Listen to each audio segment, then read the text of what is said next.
We have pooled all resources and mobilized maximum resources to work on this particular case. We have been collecting information. We've got our intelligence operatives on the ground that are working closely with key stakeholders. We have managed to estimate the numbers to be between 350 and 400.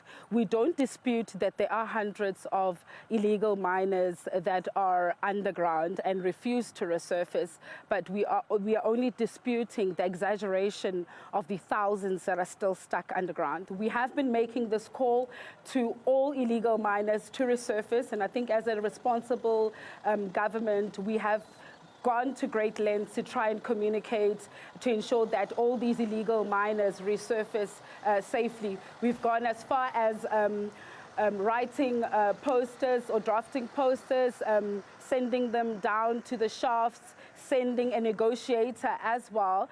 We've even gone as far as allowing water and food to be delivered down to these illegal miners to allow them to gain strength so that they will be able to come out. But even those efforts fell on, those efforts fell on deaf ears. We are now at a situation where we are aware that these illegal miners refuse to resurface, they refuse to cooperate with the SAPS, and we have no choice but to stamp the authority of the state. And I think it's important to indicate that we are not backing down as law enforcement.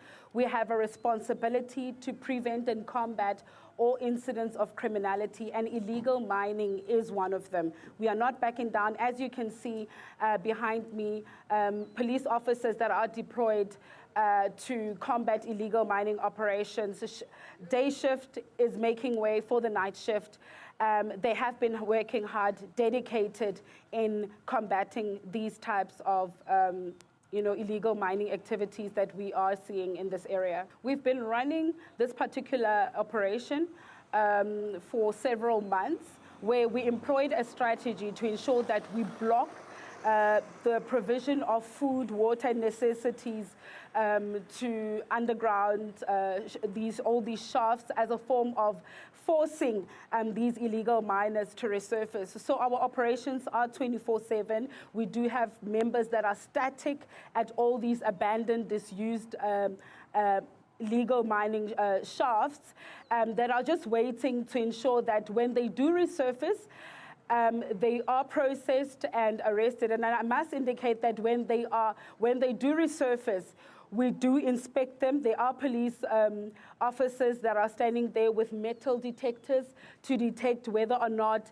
they do have gold-bearing material with them, whether or not they have firearms with them. So today we saw about 4 resurfacing. Unfortunately, one decomposed body was brought up.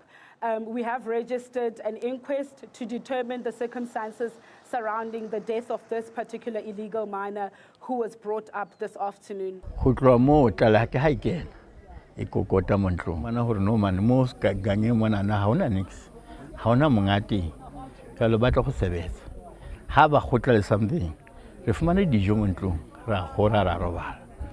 then ra thaba rona bana ba khona go supportiwa jwale ha o re bona re toito ya re nana go bane bana ba shwa mo mafatsemanana ba kwaletswe ha ona mo ba tswang teng so bitso bana ba tswe ba phila ising ba tswe ile ditupu kwaye nam ndinazo family members ezisemgodini so loo nto indenzela itrauma because nasi sidumbu sesiphumile ngoku andazi noba is one of my family members okanye ntoni.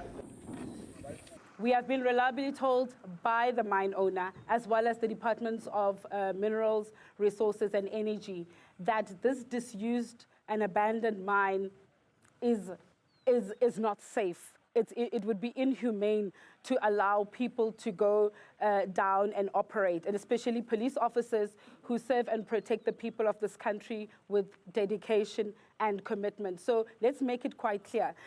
We do believe where we are standing that we have provided ample time for all these illegal miners to resurface. We are investigating allegations that there are gangs down there that are preventing some illegal miners from resurfacing. There's a lot of intimidation and so on.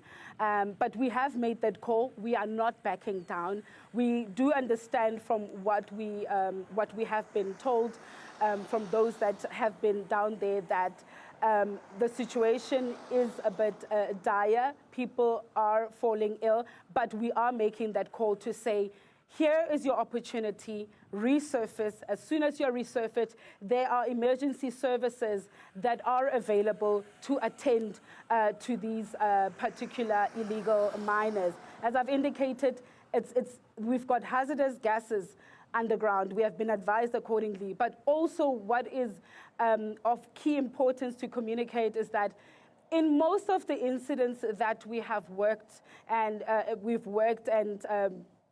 as the SAPS and as the NAT joins, we've picked up that all these illegal miners are heavily armed. We have collected and seized 369 high-caliber firearms since this operation started in December in all the 7 provinces that we are operating. We've had confiscation of more than 10,000 rounds of ammunition. We are not blocking any route, exit, or entry. We have merely deployed police officers to stand static there to ensure that no food, no water is taken down there, but also to ensure that no commodity that was mined illegally is brought up, and such things like drugs and firearms are also not brought up. While these illegal mining investigations have been ongoing for quite some time, we have arrested a few illegal mining kingpins. You will recall earlier this year, we had 6 that were arrested in Carltonville, together with their wives.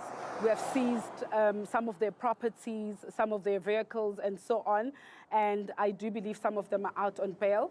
We also recently arrested some 2 illegal mining kingpins in the Limpopo province, where they were arrested for dealing illegally in chrome.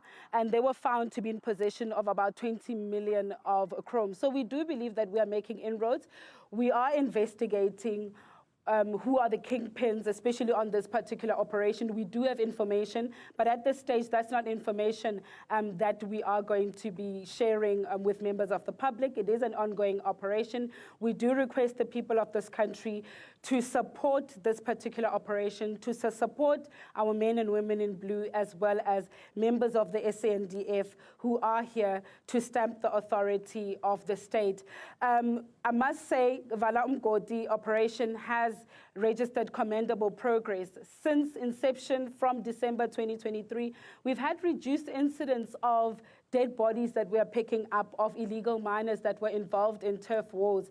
We haven't had incidents. You will recall there was an incident in Krugersdorp where 8 women were raped by these illegal miners. And I think the challenge there and why there has not been a breakthrough in that particular case is because the majority of these illegal miners are foreigners, meaning we do not have any information on them.